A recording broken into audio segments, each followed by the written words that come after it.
Հայք, Սիրանի Շվարդյան, պարոն վարչապետ, Մակամբյոնից Հալիևան հայտարարություններ է անում, որոնք որևէ կերպ ամրագրված չեն Վաշինգտոնյան պայմանագրերում ու համաձայնություններում։ Դուք Մակամբյոնից ստիպված եք լինում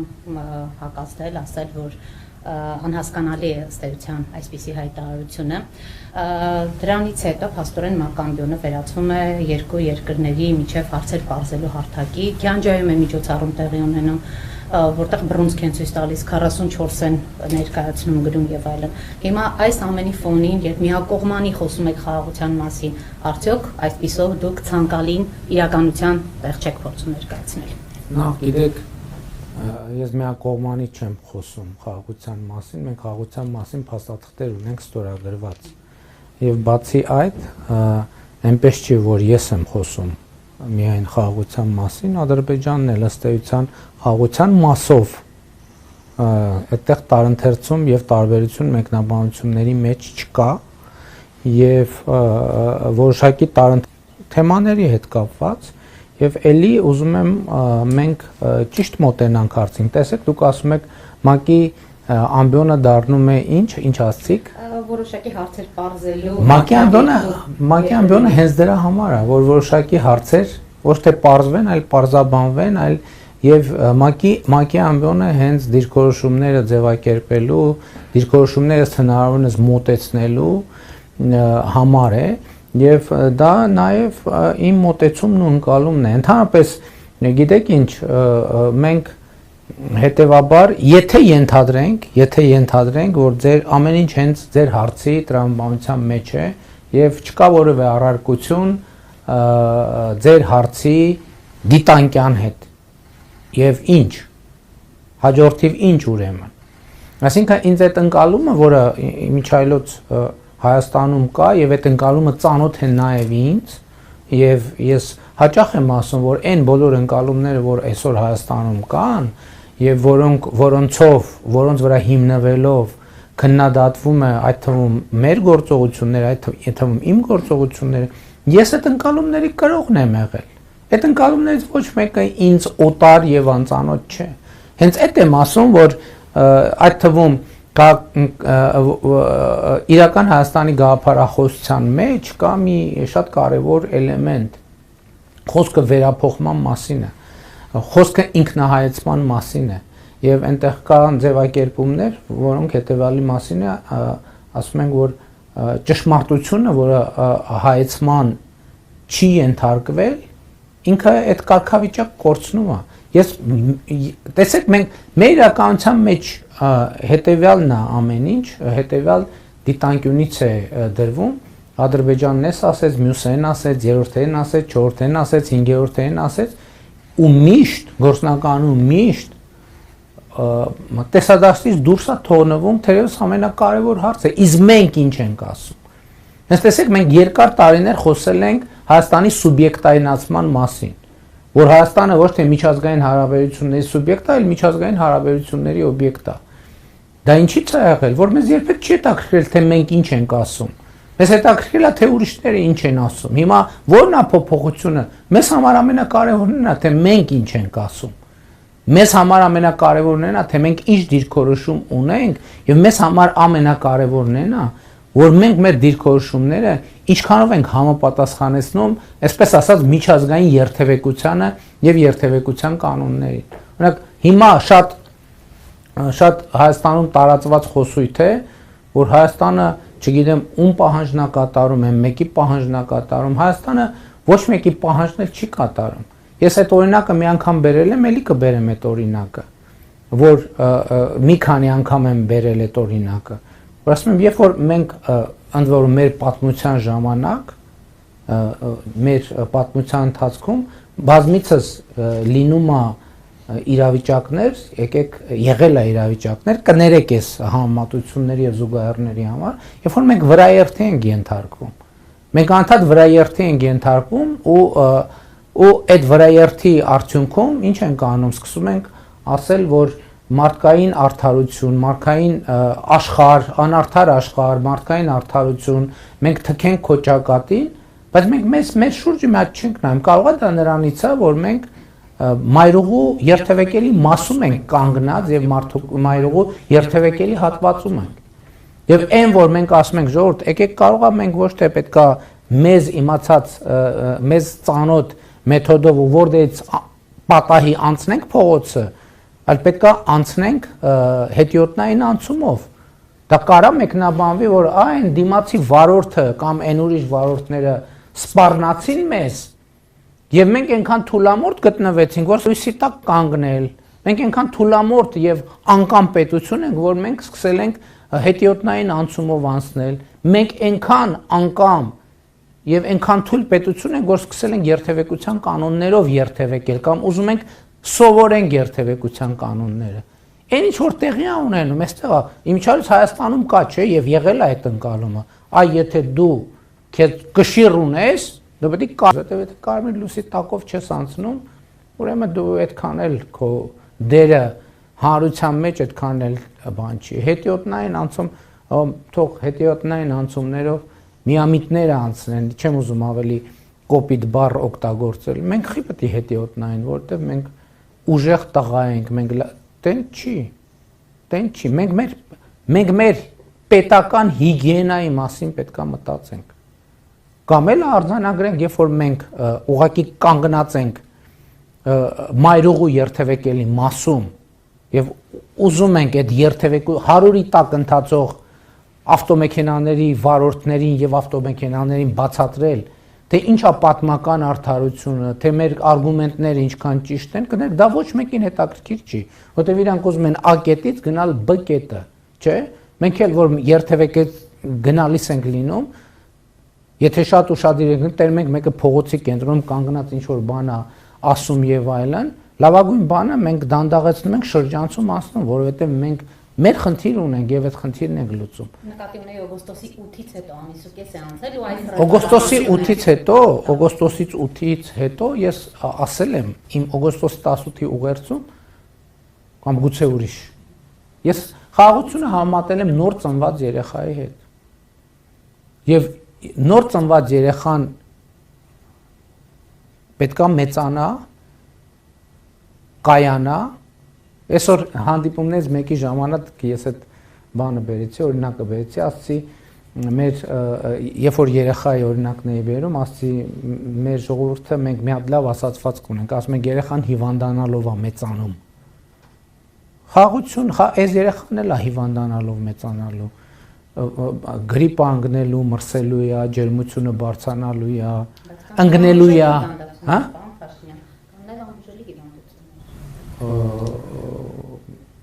Երեխան տեսեք ոչ մի ամբուժելի հիվանդությամբ վարակված չի, ես դες կարող եմ դա վստահեցնել։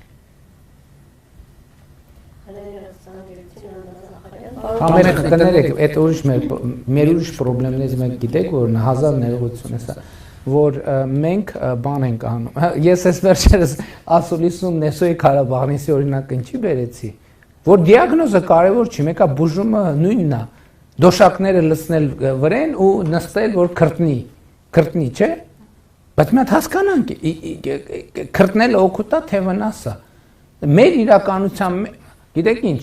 ես այսօր վերջնականապես որոշում եմ կայացրել,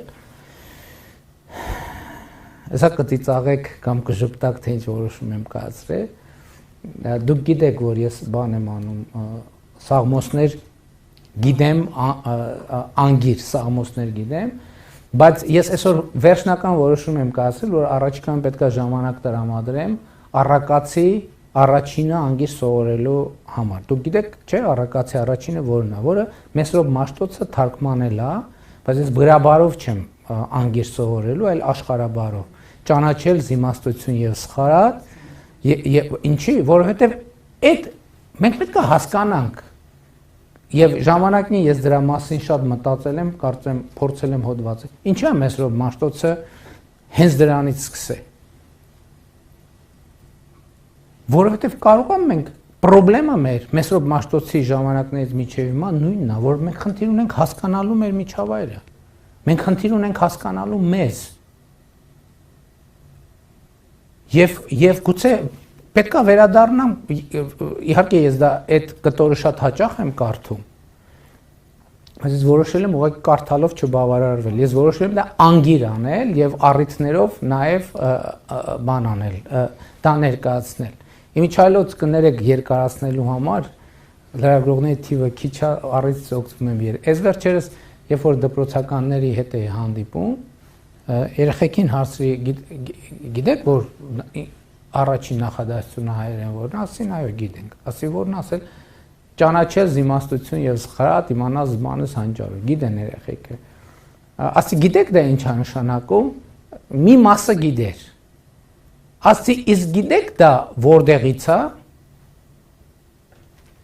ահագին մեծ մասը գիտեր իսկ ասի գիտեք ինչ շարունակությունն է նախադասության շարունակությունը ինչ է ոչ մեկ չգիտեր ես կարծում եմ որ մենք շատ խոսում ենք մեր պատմությունից, մեր մեծերից, մեր արժեքներից,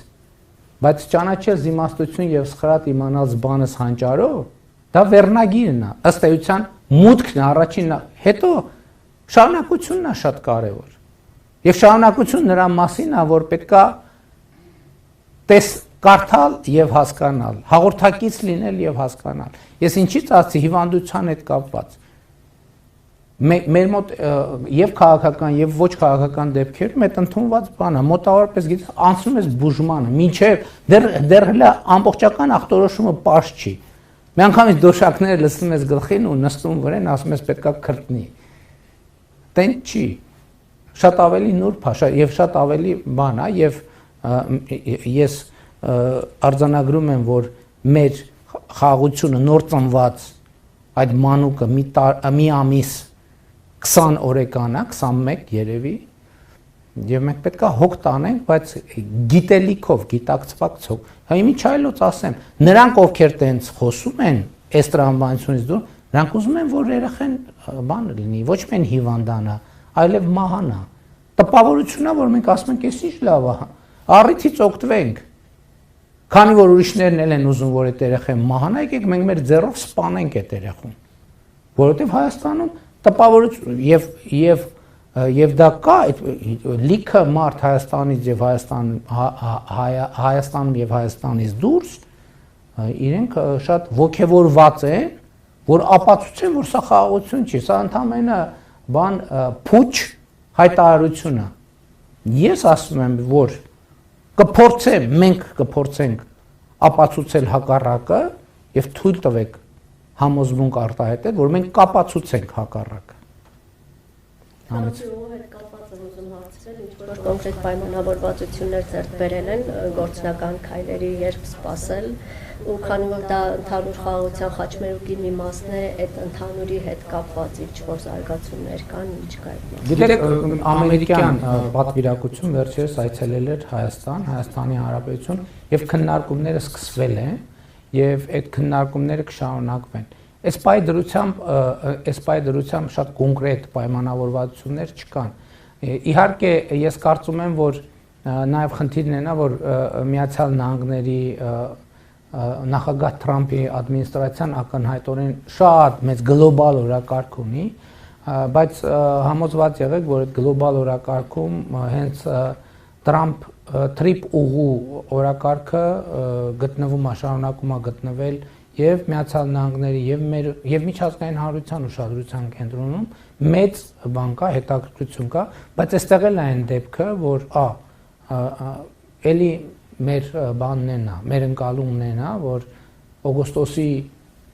լույս 9-ի առավոտը նայում ենք էքսկավատոր ընդեղա թե չէ, չկա էքսկավատորը, էս էլի ֆեյք հերթական, տեն չի աշխատում։ Այս process-ները արագը դանդաղնա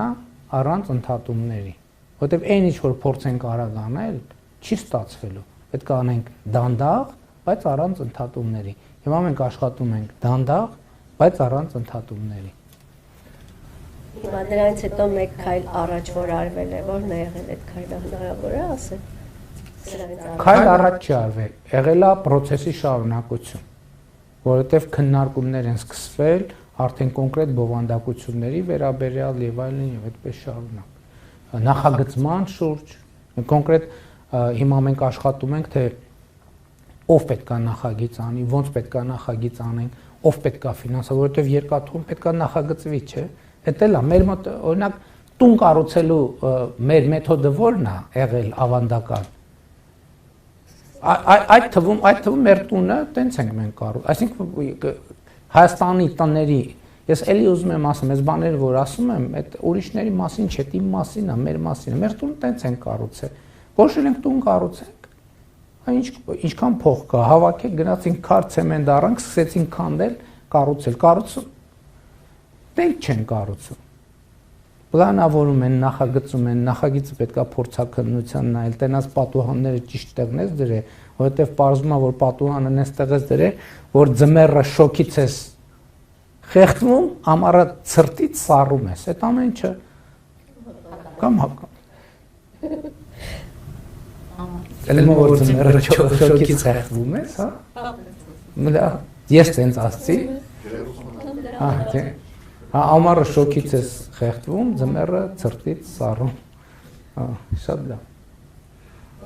Լևոն Սարդարյան, Հանրային ռադիո, ուղղակի շարունակելով գործընկերոջս հարցը, պարոն Հաշտյան, տեսեք, Եվրամիության ընդլայնման հարցերով անձնակատարը հայտարարեց, որ որոշում է կայացվել Հայաստանի 200 միլիոն դիմադրողականության աճի ծրագրի շրջանակում տրամադրել, սրան զուգահեռ Միացյալ Նահանգների դեսպանը հայտարարեց, որ առաջիկա օրերին Միացյալ Նահանգներից կգան մի խումբ մասնագետներ, որոնք կզբաղվեն հենց այդ նախագծման հետ կապված խնդիրներով, բայց այստեղ մի բան կա, մտահոգություն կա, մասնավորապես ռադիոն վերջերս դիմել էր Մեղրի համայնքի ղեկավարին, այնտեղ ասացին մտավախություններ կան կապված ռիսկերի հետ, այն իմաստով, որ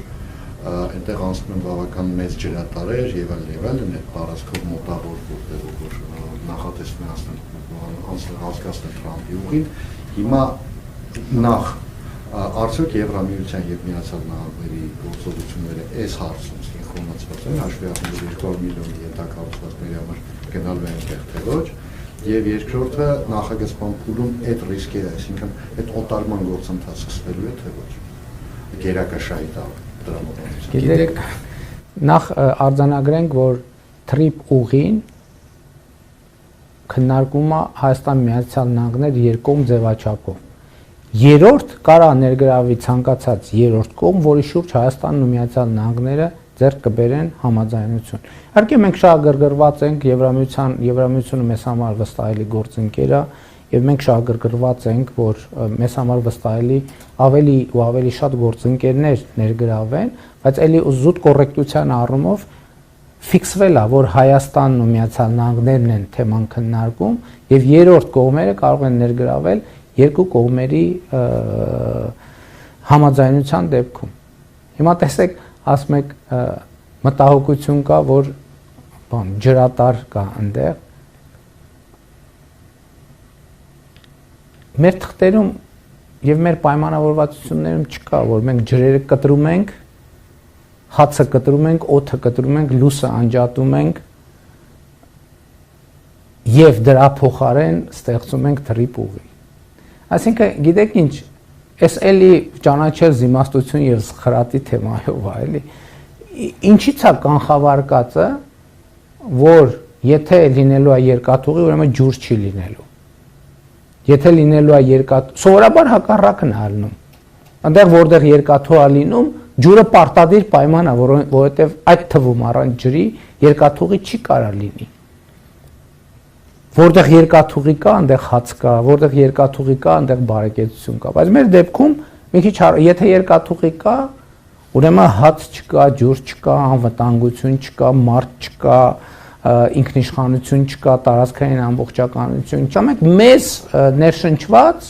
գետոյի տրամաբանությունն է, որ այդ էս բան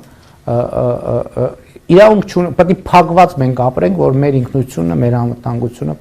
պահենք։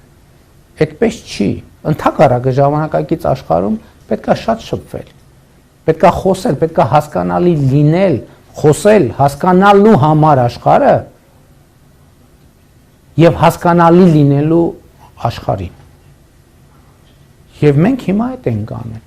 Չի կարող, հասկանում եք, չի կարող այդպիսի բան լինել, որ չկա տես տրամաբանություն, որ խաղաղություն կլինի, բայց ջուր չի լինի։ Այ ժողովուրդ, ընտրեք ջուր եք ուզում, թե խաղաղություն եք ուզում։ Որտեղ ջուրն ու խաղաղությունը սովորաբար իրար հետ են լինում։ Կարա պատերազմի դեպքում ջուր չլինի, որտեղ պատերազմը այնուամենայնիվ ավիրելու մասին է, որտեղ կարա ավիրվի եւ ջրագիծը, եւ երկաթուղին, եւ ճանապարհը, եւ տունը, եւ հիվանդանոցը, եւ դպրոցը, եւ կյանքը, եւ հարաբերությունը, ամեն ինչ։ Տենց խաղություն չի լինում, որ ասենք գիտեք ինչ, խաղություն, ժողովուրդ ասեք, ջուրն եք ընտրում, թե խաղություն, բայց պետքա սովից կոտորվի ժողովուրդը։ Դա խաղություն չի։ Խաղություն հենց ենթադրում է, որ ոչ, ժողովուրդը պետք է ապրի, բարեկեցիկ ապրի եւ այլն եւ այդպես շարունակ։ Եւ Մեղրիի ժողովուրդը, նույն Մեղրիի ժողովուրդը եւ ընդհանրապես Հայաստանի ժողովուրդը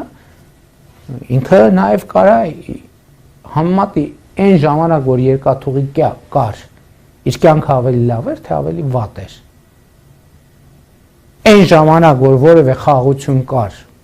միջայլոց խաղությունն ու հրադադարը պետք չի իրար հետ տարբերակել։ Որտեւ հիմա մարդիկ ասում են, որ հա էլի, չգիտեմ, որ թվի նախախաղություն եղե։ Չի եղել խաղություն, որովհետեւ ամեն տարի մենք ունեցել ենք զոհեր փոխհրաձգության արդյունքում։ Հիմա մենք մի տարի 7 ամիս, երևի արդեն 8 ամիս Հայաստան-Ադրբեջան հրաձգությունների արդյունքում զոհ վիրավոր չունենք։ Մեր անկախության օրոք չի եղել այդպիսի մի տարի 7 ամիս։ Չի եղել այդպիսի մի տարի, որտեղ մենք զոհեր չունենանք, վիրավորներ չունենանք, դիվերսիաներ չունենանք եւ այլն եւ այդպես շարունակ։ Այսինքն խաղաղությունը, որ ասում են այն ժամանակ խաղաղություն չի եղել։ Հայաստանի անկախության առաջին օրից ոչ մի տարի խաղաղություն չի եղել։ Չեմ ուզում ասեմ ոչ մի օր, որովհետև ոչ մի օր էլ չի եղել խաղաղություն։ Հայաստանը խաղաղություն չի տեսել, երրորդ հանրապետությունը խաղաղություն չի տեսել ընդհանրապես։ Եվ այդ տրամաբանությունը չկա, հասկանում եք, ես նույնիսկ ուզում եմ ինձ բացատրեք, ո՞նց է ծագում այդ հարցը, ինչի՞ց է ծագում այդ հարցը։ Խաղաղություն լինելու, բայց ջուր չի լինելու, հաց չի լինելու, տրանսպորտ չի լինելու, շոր չի լինելու, հագնելու, ընդհանրապես ջեռուցում չի լինելու, տանիքը կաթելու է, տները քանդվելու, ո՞նց։ Ինչի կա այդ տրամաբանությունը։ Ես կարող եմ նաև բացատրել, գուցե, կամ առաջարկեմ բացատրություն, եթե սխալվում եմ ինձ ուղղել, որովհետև խաղաղությունը մեզ համար անծանոթ բան է։ Մենք չգիտենք խաղաղությունն ինչ է։ Երրորդ հանրապետությունը, Հայաստանի Հանրապետությունը երբեք չի իմացել խաղաղությունը ինչ է, եւ մենք պետք է սովորենք խաղաղ կյանք չի եղել, մեր երկիրը չի ունեցել խաղաղ կյանք։ Հիմա մենք պետք է սովորենք ինչ է նշանակում խաղաղ կյանք։ Եվ իմիջիայլոց պետք է չի շտապել, այդտեղ էլ պետք չի շտապել, որտեվ կան հարցեր, այո, հա իմիջիայլոց ես ՄԱԿ-ի ամբիոնից կարծեմ ելույթի մեջ, ինձ ասի կոնֆլիկտի դեպքում հարցերը շատ չեն։ Հարցերի շրջանակն էլ է քիչ, պատասխանների տարբերակներն էլ են։ Խաղաղությունը իր հետ բերում է հարցեր, էլի հարցեր, նոր հարցեր, անընդհատ հարցեր, ու շատ լավ է։ Պետք է նստել հանգիստ այդ պատասխանների շուրջ մտածել, գնալ տեսնել։ Իմ ասածը չի ենթադրում, որ մենք չպետք է նորից վերադառնանք, ջրի հետ կապված կարող է խնդիր լինի, հացի հետ կարող է խնդիր լինի։ Այո, ես եւ էտել ինքս ինձ հակասելով ասեմ, որ էտել է տրամաբանական, որ մարդիկ այդ կարգի հարցեր են բարձրացնում, որովհետև անծանոթ բան է, անծանոթ երևույթ է խաղաղությունը մեզ, եւ մենք պետք է փորձենք հասկանալ իսկապես դա ինչ է նշանակում։ Իսկ խաղաղությունը կարա նույնիսկ բան հնչի, абսուրդ հնչի, բայց երևի ճիշտը դա է, այդ հարցերը տալ եւ պատասխանել։ Խաղաղությունը կարող է սպառնալիքներ բերի, չնայած սովորաբար, բայց խաղաղությունը չի նշանակում, որ տնտեսական մրցակցություն չի լինելու եւ այլն։ Այնպես որ երևի համբերատար պետքա բոլոր հնարավոր հարցերը ձևակերպել, փորձել բոլոր հարցերի պատասխանները գտնել, հետո հասկանալ այդ պատասխանները համոզիչ են թե ոչ։ Եթե համոզիչ չեն, ոչինչ էլի վերադառնանք։ Բայց համբերատար, դանդաղ, անշտապ, բայց առանց ընդհատումների։